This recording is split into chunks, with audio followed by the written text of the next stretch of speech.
Orang itu ketika mengalami pergumulan tersebut, Tuhan memberi dia kekuatan ekstra. Justru waktu dia lemah, Tuhan menjadi kuat. Tuhan menjadi-jadi di dalam hidupnya. Karena orang itu dikasih kesaksian roh. Iman itu dahsyat. Kalau Anda belum subscribe di channel ini, segera supaya Anda bisa mengikuti terus rema-rema dari Roh Kudus ya. Kita masih terus bicara soal perencanaan. Seperti yang saat teduh kemarin saya sampaikan. Saya lanjutkan, sekarang saya mau lebih banyak bicara tentang faktor imannya. Dimensi itu harus kita bahas. Karena dalam perencanaan, kalau tanpa iman, hanya pakai logika, rugi saudara. Karena Tuhan itu punya janji, dan janjinya itu melebihi kekuatan manusia. Tapi kalau Tuhan genapi, mujizat terjadi. Saya ajak kita sama-sama buka di Ibrani pasal yang ke-11. Saya beri judul Iman kepada Tuhan dalam Perencanaan. Saya ulang. Iman kepada Tuhan dalam perencanaan. Ibrani 11 ayat 1, iman adalah dasar dari segala sesuatu yang kita harapkan. Dan bukti dari segala sesuatu yang tidak kita lihat. Sebab oleh imanlah telah diberikan kesaksian kepada nenek moyang kita. Karena iman kita mengerti bahwa alam semesta telah dijadikan oleh firman Allah, sehingga apa yang kita lihat telah terjadi dari apa yang tidak dapat kita lihat. Karena iman, Habel telah mempersembahkan kepada Allah korban yang lebih baik daripada korban Kain. Dengan jalan itu ia memperoleh kesaksian kepadanya bahwa ia benar karena Allah berkenan akan persembahannya itu, dan karena iman ia masih berbicara sesudah ia mati. Karena iman, Henok terangkat supaya ia tidak mengalami kematian, dan ia tidak ditemukan karena Allah telah mengangkatnya.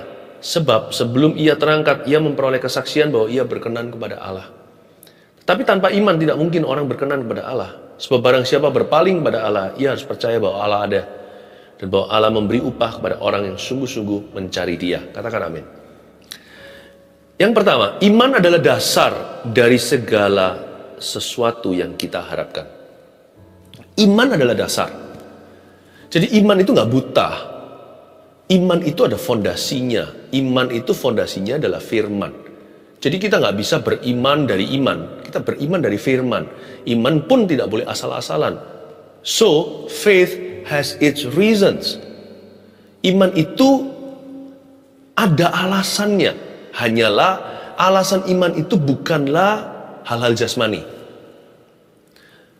Dan fondasi iman itu bukan perkara duniawi. Jadi nggak begini loh. Aku harus lihat dulu dengan panca inderaku di bumi. Baru aku percaya bahwa itu ada. Gak bisa, karena iman itu bukan dari dunia ini. Janji Allah itu dari sorga. Yesus turun dari sana menjadi darah daging atau menjadi manusia untuk tunjukkan kepada kita bagaimana caranya hidup di dalam kerajaan sorga. Lalu dia naik kembali ke situ, bertahta dan duduk di sebelah kanan Allah Bapa. Jadi iman itu tidak berasal dari bumi ini. Iman yang kita punya sekarang itu dari Roh Kudus. Dia bukan dari jasmani. Makanya kita semua perlu lahir baru. Gak bisa kita itu masuk surga lewat kelahiran pertama. Secara tradisi menjadi orang Kristen-Kristenan. Gak bisa saudara. Gak bisa. Kita harus menerima sesuatu yang sifatnya supranatural. Sesuatu yang spiritual. Waktu berita Injil disampaikan ke telinga kita, Roh Kudus jamah, kita buka hati, kita percaya something supernatural, ada sesuatu yang supranatural dilahirkan dalam diri kita. Makanya disebut lahir baru dalam Roh Kudus dan dalam firman.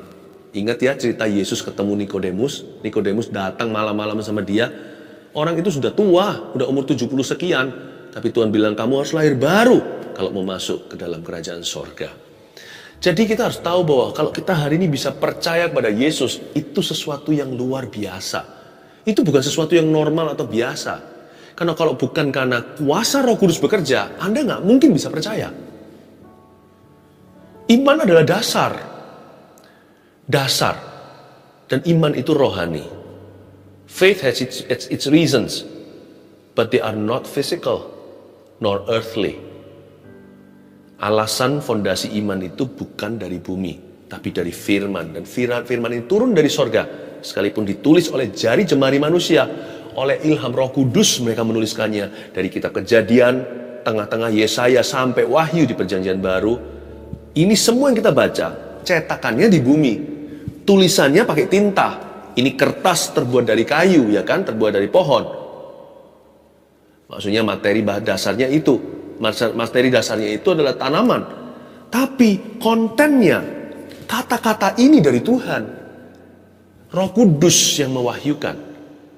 Jadi iman itu adalah dasar. Tinggal kita ini sekarang mau hidup dengan iman, hidup oleh iman atau hidup oleh penglihatan. Panca indera manusia itu kan melihat, mendengar, mencicip, merasa. Apa yang kita jamah. Jangan hidup berdasar itu. Kalau kita hidup berdasar itu, manusia roh kita mati.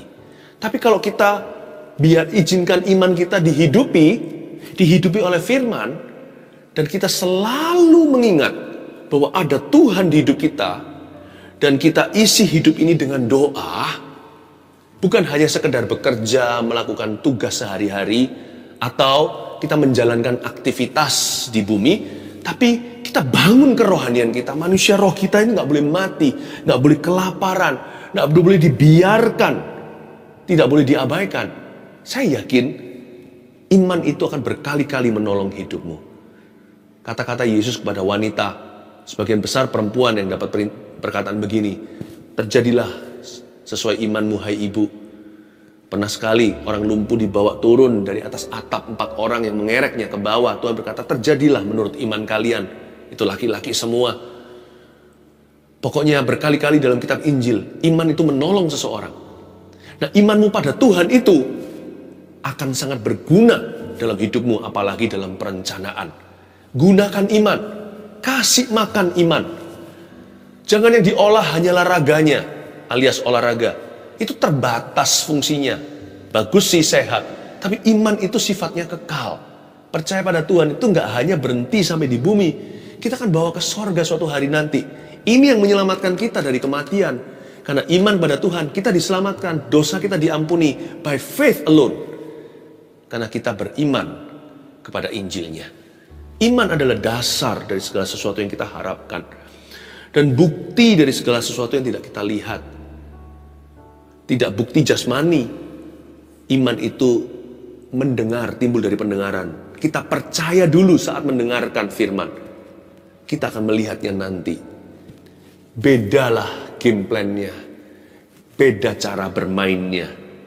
Jangan pakai peraturan sepak bola. Masuk ke lapangan tenis. Lain cerita, lain dunia, lain olahraga, lain bidang namanya. Anda tidak bisa terapkan yang sama. Kalau kita menjadi manusia lahiriah saja, kita tidak akan pernah melihat kerajaan sorga. Tapi kalau kita menjadi manusia rohania, kita bangun itu juga, kita akan melihat sesuatu. Dan itu nanti juga akan kita lihat dalam realita. Sebab apa yang kau imani hai ibu, apa yang kau imani hai bapak, akan menolongmu. Terjadilah sesuai dengan imanmu, kata Yesus berkali-kali di kitab Injil. Ayat 2, sebab oleh imanlah telah diberikan kesaksian kepada nenek moyang kita. Faith doesn't contradict reason, by the way. Iman itu tidak membatalkan logika. Tapi iman itu melampauinya. Iman itu lebih dari sekedar logis atau masuk akal. Iman itu kesaksian roh di dalam diri kita. Pernahkah Anda melihat seseorang yang di Tuhan kasih karunia iman, kita sendiri nggak bisa tembus pikiran. Kok orang itu bisa percaya ya? Lalu mujizat terjadi dalam hidupnya. Kalau kita berada di posisi atau di dalam situasinya, kita mungkin tidak akan bisa berani percaya seperti dirinya. Iman itu kesaksian. Kita nggak bisa menghakimi orang lain kalau dia bisa beriman, karena dia dengar suara Tuhan soal itu. Anda tidak. Karena Anda tidak mengalami yang dia alami.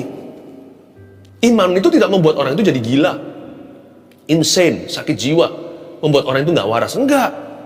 Coba lihat orang yang paling beriman di dunia ini. Kalau imannya sehat ya, itu orang-orang yang paling masuk akal, paling mendarat, diajak bicara itu paling make sense. Ya. Tapi mereka punya sesuatu, mereka punya keberanian percaya yang kita nggak miliki. Mereka memiliki pewahyuan yang kita tidak temukan. Mereka seolah-olah dapat sesuatu dari Tuhan, sedangkan kita tidak mengalami apa-apa. Orang-orang ini sepertinya telah berjumpa dengan Tuhan di dalam pergumulan mereka. Sehingga mereka punya keberanian akibat kesaksian yang ada di dalam diri mereka, kesaksian roh. Sebab oleh imanlah telah diberikan kesaksian kepada nenek moyang kita. Kok berani ya dia percaya?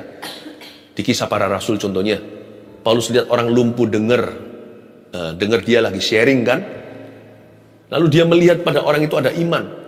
Tapi Paulus juga beriman, dia bisa berkata, ayo berdiri, kamu yang lumpuh, berjalanlah, langsung sembuh. Kita nggak tentu punya keberanian yang sama. Karena Paulus punya kesaksian iman bahwa orang itu, dia punya kesaksian roh, bahwa orang itu pasti akan sembuh hari ini. Orang tertentu ditinggal oleh kekasihnya. Misalkan, seorang yang telah menjadi janda ditinggal mati suaminya. Kok bisa ya dia punya kekuatan demikian rupa? Meskipun ditinggal oleh seorang pelindung jiwanya di dunia, tapi bisa punya ketenangan, bisa memiliki ketabahan, bahkan bisa melanjutkan kehidupan, tetap rindu, tetap kangen dengan dia yang telah meninggalkannya. Namun demikian, orang itu nggak patah hati, tidak patah semangat, dan dia bisa punya keberanian, dia bisa punya tekad hidup. Anda yang punya suami masih hidup pun melihat begitu, kalau aku tidak akan kuat seperti dia. Karena orang itu ketika mengalami pergumulan tersebut, Tuhan memberi dia kekuatan ekstra. Justru waktu dia lemah, Tuhan menjadi kuat. Tuhan menjadi-jadi di dalam hidupnya. Karena orang itu dikasih kesaksian roh. Iman itu dahsyat. Ada lagi orang tertentu yang dikasih proyek-proyek. Anda mikirkan aja bisa gemetaran, kita pikirkan aja bisa ketakutan. Orang itu kok bisa dengan tenang ya, dan bisa optimis, bisa yakin. Dan kalau yakinnya hanyalah iman hampa, kan pasti nggak terwujud akhirnya. Ujungnya imannya terbukti. Apa yang orang itu imani terjadi. Proyeknya berhasil. Proyek raksasa itu seolah-olah di sini ada seorang Daud di zaman modern bisa tumbangkan Goliat. Yang dia bangun itu setinggi Goliat. Padahal kekuatannya dia tidak seberapa, bukan spekulasi, meskipun dengan perhitungan, butuh iman untuk proyek-proyek tertentu, sekalipun sudah penuh perhitungan, sekalipun sudah penuh perencanaan. Orang itu merencanakannya visionaris sekali. Kita nggak bisa seperti dia. Ya. Kita paling cuman pikirannya dangkal, gimana bisa survive, gimana bisa bertahan. Orang itu bisa punya rancangan-rancangan yang luar biasa, bisa punya mimpi yang begitu besar. Demikian pula anak-anak tangganya, semuanya dia rencanakan. Dan kok bisa punya keberanian dia? Achievers. Orang-orang yang mencapai sesuatu yang besar. Lebih besar dari hidupnya sendiri. Oleh karena beriman kepada Tuhan. Dan ketika mereka membuat perencanaan, mereka melibatkan Tuhan Yesus di dalamnya. Mujizat demi mujizat terjadi. Kita nggak bisa iri. Orang begitu punya kesaksian roh yang kita nggak miliki. Karena bagi dia, itu adalah panggilan. Seorang pernah tanya sama saya pada waktu suatu hari mengadakan kebaktian kebangunan rohani. Orang-orang sakit datang pakai ambulans. Seorang rekan, sesama hamba Tuhan, ngomong sama saya begini, Pastor Philip, kok nggak ketakutan ya? Saya lihat begitu langsung gentar. Saya bilang, karena itu pelayanan yang saya emban. Tuhan kasih saya kesaksian roh. Tuhan beri saya karunia iman. Sehingga waktu saya berdiri di situ, saya tidak takut tapi semakin bergantung pada Tuhan. Dan orang-orang pun dilawat oleh Roh Kudus. Lalu saya hibur saudara saya itu. Karena sombong maupun minder tidak baik. Itu dua-dua bukan dari Tuhan. Makanya saya juga mau angkat saudara seiman. Saya bilang, tapi kalau saya jadi kamu, saya juga nggak bisa. Coba lihat, kamu punya tanggung jawab ini dan itu dan ini. Kalau saya mungkin sudah nggak sabar. Kalau saya nggak bisa seperti kamu begitu tekun luar biasa. Ya. Dan juga perlu keberanian loh di area yang berbeda. Anda bisa mengagumi saya di bidang tertentu, karena memang itu bidangku. Saya mengagumimu di bidangmu, karena itu adalah bidangmu, itulah panggilanmu. Bukankah kita satu tubuh, saling melengkapi, saudaraku? Saya berkata sama dia, ada padamu kesaksian roh yang berbeda, yang aku tidak miliki. Kamu punya iman, meskipun brandnya sama Yesus, tapi jenisnya berbeda. Itu berguna di area di area hidupmu, itu berguna di bidangmu, itu berguna sesuai panggilanmu. Luar biasa kan? Ini yang dimaksudkan kesaksian kepada nenek moyang kita, kesaksian roh itu diberikan kesaksian kepada mereka. Saya minta kepada Anda sekalian untuk libatkan Roh Kudus dalam perencanaanmu. Nanti akan ada kesaksian-kesaksian roh, brandnya sama, tapi nanti jenisnya berbeda. Sebab hidupmu bukan hidupku, hidup saya bukan hidup Anda. Kita masing-masing punya challenge atau tantangan yang berbeda, rintangannya pun tak sama. Saya dorong Anda dan Anda semua untuk melibatkan Tuhan dalam perencanaan. Seperti yang saya sampaikan kemarin saat teduh, jangan melupakan Tuhan dalam perencanaan. Sekarang tambahkan, gunakan iman kepada Tuhan dalam perencanaan. Ayat 3, karena iman kita mengerti bahwa alam semesta telah dijadikan oleh firman Allah, sehingga apa yang kita lihat telah terjadi dari apa yang tidak dapat kita lihat. Isn't that wonderful? Di ayat ini jelas-jelas sekali dicatat kalau kita bisa melihatnya di dalam firman, kita bisa melihatnya dalam realita. Tinggal Roh Kudus menerangi mata rohani kita. Karena iman kita mengerti bahwa alam semesta telah dijadikan oleh firman Allah. Alam semesta itu kan dunia jasmani. Dijadikan dari apa yang gak kelihatan. It takes faith, dibutuhkan iman untuk melihat the unseen atau melihat yang tidak nampak mata. Dibutuhkan iman untuk kita bisa melihat sesuatu yang kita nggak bisa jamah. Dan semua iman itu di satu halaman, yaitu firman Allah. Ingat ya, iman itu ada fondasinya. Nggak ngawur dia, bukan di pikiran manusia. Bukan di angan-angan kita. Kita beriman pada iman. Iman itu pada firman.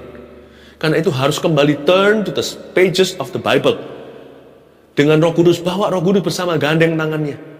Untuk masuk ke dalam halaman-halaman firman, Anda akan menemukan. Tulis nomor 1, iman kepada Tuhan, buka pengertian firman saat buat perencanaan. Inilah gunanya iman kepada Tuhan saat merencanakan. Sebab iman kepada Tuhan itu akan membuka pengertian firman saat kita membuat rencana. Pertama-tama, yang paling dasar atau basic dulu. Kita nggak lagi lihat ini sebagai sebuah buku semata-mata, sebuah buku. Tapi kita mulai melihat ini di dalamnya, kontennya adalah firman dari Tuhan. Ya, bukunya memang jasmani. Tapi isinya rohani. Tulisan-tulisannya memang tinta, halamannya kertas. Tapi sadarkah Anda bahwa yang tertulis di dalamnya itu adalah firman dari Tuhan? The Bible is actually the Word of God. Nah, Pak, kalau kita menghampiri Alkitab, menghampiri firman, membaca Alkitab dengan attitude atau sikap hati yang demikian, kita akan dapatnya beda. Kalau orang baca Alkitab ini hanya buku atau textbook saja, semacam buku pedoman kekristenan, ya kita akan membacanya asal-asalan. Tapi kalau kita membacanya, kita tahu bahwa ini firman Tuhan dan Tuhan akan berfirman, beda loh. Karena iman kita mengerti bahwa alam semesta telah dijadikan oleh firman Allah. Kalau kita menghampiri firman dengan cara demikian, kita akan mengerti bahwa firman ini akan menjadikan sesuatu di hidup kita. Setiap kali kita membukanya, kita akan dapat sesuatu yang beda. Bukan mengada-ngada, tapi kita akan mengalami satu hal ini. Allah berbicara dalam hidup kita. Sebab semesta alam dijadikan oleh firman Allah. Sehingga apa yang kita lihat, maksudnya semua pergumulan hidup kita dan realita, itu akan dipengaruhi dengan apa yang tidak dapat kita lihat, kita jamah. Tapi kita bisa dengar. Waktu kita membacanya, kita dengar suara Roh Kudus. Tidak heran ya, orang kalau membuat perencanaan itu melibatkan firman itu begini nanti cerita hidupnya. Tuhan bicara sama aku lewat kehidupan Yosua, gitu ya. Ada orang tertentu itu baca, lalu kitab Rut, ya, suatu cerita tentang seorang wanita yang takut akan Allah, seorang wanita yang sebatang kara tapi ditolong secara ajaib oleh Tuhan. Lalu mungkin Anda bisa dapat sesuatu dari cerita itu. Sementara Anda membuat perencanaan setahunan, tahun ini, cerita Rut itu menjadi remah berbicara kepada Anda. Atau mungkin pengajaran Yesus di salah satu Injil Matius, Markus, Lukas, Yohanes itu bisa jadi surat Paulus. Atau di kitab Mazmur, bahkan Yesaya. Allah berbicara ketika Anda membuat rencana. Tidakkah kau tahu aku hendak membuat sesuatu yang baru? Aku hendak memancarkan mata air di padang gurun. Lupakan perkara-perkara dari zaman dahulu. Lupakan perkara-perkara dari zaman purbakala. Melompat itu. Aku nggak boleh trauma waktu lagi bikin rencana. Dulu takut sekali untuk gagal lagi. Tapi tahun ini ketika Anda mau membuka bisnis baru, hati Anda ragu karena masih ada trauma dari masa lalu. Tapi firman itu waktu Anda sedang membuat rencana, Anda libatkan firman, Anda yang untung. Allah berbicara soalnya. Dan timbul iman-iman yang Anda tidak duga. Timbul keberanian, kesaksian roh yang Anda tidak pernah sangka. Waktu baca seperti ayat-ayat tadi di Perjanjian Lama, Anda memperoleh sebuah keberanian ilahi untuk bangkit lagi, bahkan di tempat di mana Anda dulu jatuh, atau membangun kembali di atas reruntuhan yang sama. Anda mendapatkan kekuatan ketika membaca Hagai, bait suci yang baru itu. Ketika sudah jadi, Anda ada kata-kata seperti, lihatlah, bait suci ini lebih megah daripada yang dulu. Anda mendapatkan sebuah rema. Kalimat itu biasa. Bait yang baru lebih megah dari bait yang lama. Anda dapat pengharapan bahwa kali ini akan beda. Lalu ada juga yang melihat di Perjanjian Baru ketika membaca sampai ke ayat. Cerita tentang bagaimana Yesus suruh menebarkan jala ke sebelah kanan. Pada sehari-harian mereka nggak tangkap ikan. Lalu perahu mereka penuh dengan ikan-ikan besar. Anda berkata, ini pasti beda. Bait suci yang baru lebih megah. Dan sekarang Tuhan akan mengisi perahuku dengan ikan sekalipun semalam-malaman tak ku dapat apa-apa. Aku tidak perlu trauma masa laluku, tidak bisa mendikte masa kini atau masa depan apalagi. Dengan membaca firman, Anda dilengkapi dengan pemahaman.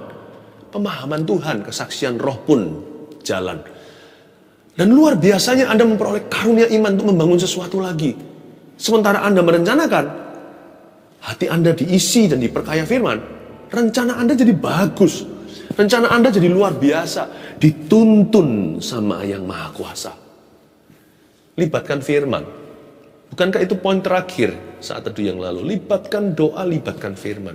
Yang untung siapa? Bukan Tuhan. Yang untung kita. Iman kepada Tuhan itu buka pengertian firman saat perencanaan. Saat buat perencanaan. Ayat yang keempat sekarang. Karena iman Habel telah mempersembahkan kepada Allah korban yang lebih baik daripada korban Kain. Dengan jalan itu ia memperoleh kesaksian kepadanya bahwa ia benar, bahwa Allah berkenan akan persembahannya. Bahwa Allah berkenan akan persembahannya itu, dan karena iman ia masih berbicara sesudah ia mati. Mari kita tangkap isi hati Tuhan dalam hal ini. Yang nomor 2 poinnya adalah iman kepada Tuhan. Beri kerinduan untuk mempersembahkan korban yang berkenan. Saya ulang lagi, iman kepada Tuhan beri kerinduan untuk mempersembahkan korban yang berkenan. Kalau kita lagi membuat suatu rencana ya, apalagi rencana tahunan ya, saya ajari begini. Jikalau kita itu beriman pada Tuhan, hati kita akan berada di frekuensi yang benar. Dalam jiwa kita mau nggak mau akan keluar seruan, ku beri yang terbaik. Bahkan ada lagunya kan, ku beri yang terbaik bagimu. Kurelakan segalanya. Anda pun akan rindu memberi yang terbaik. Karena iman itu efek sampingnya adalah dia pasti ingin memberi yang terbaik untuk Tuhan. Karena orang yang beriman itu selalu rindu untuk mempersembahkan korban yang berkenan. Jadi kalau Anda dan saya membuat rencana setahunan apalagi, jikalau kita itu beriman pada Tuhan itu paling pas. Kalau nggak beriman itu ompong namanya. Itu hampa. Rencananya diisi dengan pikiran manusia. Tapi waktu kita beriman sama Tuhan, rencana kita diisi dengan kerinduan untuk mempersembahkan korban. Dan korban yang berkenan. Alhasil, sekali lagi, kalau kita berencana, kalau kita membuat suatu rencana, dalam perencanaan kita, jikalau iman kita nyala, nanti semua yang kita rencanakan itu, kita pasti akan mempersembahkannya untuk Tuhan. Dan hasilnya adalah kita akan memberi yang terbaik. Sekali lagi yang untung siapa? Tuhan. Apakah Tuhan itu pernah diuntungkan oleh manusia? Gak pernah. Tuhan itu sudah maha cukup. Gak perlu Anda dan saya. Tapi kalau kita itu ingin mempersembahkan yang terbaik untuk Tuhan, mau gak mau kita terseret juga. Kita menjadi yang terbaik dalam bidang kita.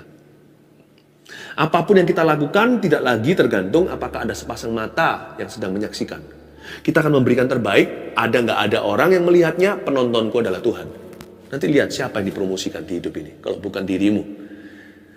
Kalau bukan the excellent will stand before kings, orang yang cakap dalam pekerjaannya akan berdiri di hadapan raja-raja. Tukang potong yang mahir, yang bagus sekali, lama-lama nanti yang dipotong rambutnya adalah Perdana Menteri. Tukang jahit, siapa nanti yang dibuatkan jas? Kalau bukan pejabat-pejabat negara tertinggi. Kalau bukan orang-orang yang paling mulia di bumi. Orang yang cakap dalam pekerjaannya. Mereka akan berdiri di hadapan raja-raja. Dan gimana mereka bisa cakap dalam pekerjaannya kalau mereka tidak sungguh-sungguh? Bagaimana mereka bisa menjadi the best kalau mereka tidak giving their best? Gimana mereka bisa menjadi yang terbaik kalau mereka tidak memberi dulu yang terbaik? Lihat tadi, kalau kita itu merencanakan dengan iman, otomatis kita sendiri terdorong untuk memberi yang terbaik. Karena itu menjadi seruan jiwa kita mempersembahkan korban kepada Tuhan, apa yang berkenan. Otomatis kitanya akan dipromosikan. Tuhan nggak perlu dipromosikan. Tuhan sudah di tempat yang maha tinggi. Kata maha itu sudah jedok, sudah notok. Tidak ada di atasnya. Tidak ada yang ada di sampingnya. Tidak ada yang sepertinya. Tapi kita akan ditarik ke atas. Kita menjadi seperti yang kita sembah. Kalau kita ingin berkenan kepadanya memberi yang terbaik, kita pun jadi yang terbaik. Oh, Tuhan senang orang yang demikian. Haleluya. Karena iman Habel telah mempersembahkan kepada Allah korban yang lebih baik daripada korban Kain. Korbannya lebih baik dari korban Kain. Dengan jalan itu ia memperoleh kesaksian kepadanya bahwa ia benar. Karena Allah berkenan akan persembahannya itu. Dan karena iman ia masih berbicara sesudah ia mati. Saking begitu baiknya persembahan korban Habel. Hati, motivasi, wujud, bentuk, packagingnya, kesungguhan mempersiapkan. Mungkin Kain itu asal-asalan. Kalau Habel itu dipersiapkan kali ya. Mezbahnya itu ditata dulu, didekorasi. Dia nggak mau, pokoknya asal-asalan. Dia mau memberikan yang terbaik untuk Tuhan. Sampai mati pun itu menjadi legacy. Sampai mati pun orang mengingatnya. Tuhan mengingatnya. Saya yakin nanti kita semua di tahun yang baru ini, kita semua akan mempersembahkan korban yang berkenan. Poin 2 ini nanti saya secara pribadi juga akan melakukan. Kita semua jadi doer, pelaku firman. Tidak ada yang menjadi pendengar atau pemberita saja. Kita akan sama-sama mempersembahkan korban yang berkenan kepada Tuhan. Mempersembahkan hidup kita dulu dalam doa. Dan juga kita mempersembahkan persembahan sukarela maupun persembahan sulung kita untuk rumah Tuhan dan misi Yesus Kristus di bumi. Haleluya. Yang ketiga, kita lihat sekarang di ayat yang ke-5. Karena iman Henokh terangkat, supaya ia tidak mengalami kematian. Dan ia tidak ditemukan karena Allah telah mengangkatnya. Wow. Sebab sebelum ia terangkat, ia memperoleh kesaksian bahwa ia berkenan kepada Allah. Henokh ini terangkat. Dia nggak mati loh. Selain dia adalah Elia. Hanya 2 orang di Alkitab yang tidak mengalami kematian. Ia nggak ditemukan. Kenapa? Karena Allah mengangkatnya. Mengapa Allah mengangkatnya? Sebab sebelum ia terangkat, ia memperoleh kesaksian bahwa ia berkenan kepada Allah. Kata berkenan di situ artinya ia bergaul dengan Tuhan. Nomor 3, iman kepada Tuhan bawa dimensi hadirat Tuhan untuk bergaul karib dengannya. Waktu kita merencanakan kehidupan kita atau perencanaan tahunan, kita itu gunakan iman kita kepada Tuhan. Karena iman itu tidak berhenti sampai perencanaan. Setelah rencana itu dibuat, dibikin, disetujui, diumumkan, misalkan. Atau kalau itu rencana pribadimu, setelah itu Anda terapkan. Iman itu tidak berhenti sampai perencanaan. Iman itu lanjut menggandeng Kristus untuk berjalan dalam rencana-rencana yang sudah kita buat. Yang sudah kita tentukan sebagai hasil doa kita. Ini luar biasanya. Iman itu membuka dimensi Henokh di dalam kehidupan kita. The key to a successful planning. Kunci pada sukses membuat rencana. Itu bukan pada rencana yang sempurna. Siapa sih bisa merencanakan yang sempurna? Kita nggak tahu masa depan kita. Kuncinya terletak pada suatu rencana hati untuk membawa Yesus berjalan bersama dengan kita melalui segala sesuatu yang sudah kita garis bawahkan. Sebenarnya semua yang kita rencanakan. The key to successful planning is to plan for walking with Him through all our plans. Jadi bukannya rencananya itu sempurna lalu saya merasa luar biasa, saya yakin rencanaku yang terbaik. Bukan. Tuhan, kuserahkan rencanaku ke bawah kakimu. Setelah itu gandeng Yesus. Ayo jalan sama aku. Today I will walk with you. melalui semua rencana kita, melalui semua planning yang sudah jadi, dimensi Henokh itu terbuka untuk kita. Yuk jalan bersama dengan saya, Roh Kudus. Peganglah tanganku, ya Roh Kudus. Ku tak berani jalan sendiri tanpa Engkau. Bawa diriku pada kemenangan, bawa diriku pada penggenapan. Perencanaan saya gak sempurna sebagai manusia, tapi saya punya satu rencana sempurna. Peduli amat rencanaku sesungguhnya itu sempurna atau tidak. Rencanaku yang sempurna hanya satu. Ku bawa Kristus dalam segala perencanaanku. Berjalanlah dengan aku. Melalui semua yang sudah kurencanakan, datanglah kerajaanmu, jadilah kehendakmu. Bukan kehendakku yang jadi. Kalau ada rencanaku itu ya kira-kira Tuhan merasa itu terlalu dangkal, Tuhan mau lampaui, Tuhan mau ubahkan. Saya fleksibel Tuhan. Saya hanya bertanggung jawab dengan waktu saya dan prioritas. Saya hanya bertanggung jawab untuk mengatur sebaik-baiknya tahun, bulan, harinya. Tapi biarkan kehendakmu yang jadi. Maksud hatiku satu, dalam merencanakan kehidupan ini. Yang penting Yesus berjalan dengan aku. Itu yang utama. Ada satu master plan saya. Itu di atas segala planning saya yang lainnya. Master planku hanya satu dan yang ini sempurna. I will walk with Jesus. Saya akan berjalan dengan Tuhan. Henokh itu demikian. Dan dia terangkat. Sampai akhir hidupku atau akhir hayat. Saya tidak mau jalan sendiri. Kalau bukan Yesus jalan sama aku tidak berani buat rencana apa-apa. Tapi kalau Yesus jalan sama saya berani buat rencana apa-apa. Saya buat rencana yang terbaik. Karena saya tahu Tuhan yang pimpin jalan. Pada akhirnya Tuhan yang menentukan langkah saya. Iman kepada Tuhan dalam perencanaan nomor 1. Iman kepada Tuhan buka pengertian firman saat buat perencanaan. 2. Iman kepada Tuhan beri kerinduan untuk mempersembahkan korban yang berkenan. 3. Iman kepada Tuhan bawa dimensi hadirat Tuhan untuk bergaul karib dengannya. Mari kita bermimpi. Mari kita bermimpi yang besar. 1 Petrus 4 ayat 7. Kesudahan segala sesuatu sudah dekat. Karena itu, kuasailah dirimu dan jadilah tenang, supaya kamu dapat berdoa. Saudara yang terkasih, terima kasih telah mendengarkan firman Tuhan hari ini. Jangan lupa untuk dukung terus channel ini dengan cara subscribe, like, share, dan juga komen. Agar saudara kita yang lain juga boleh terberkati. Tuhan Yesus memberkati kita.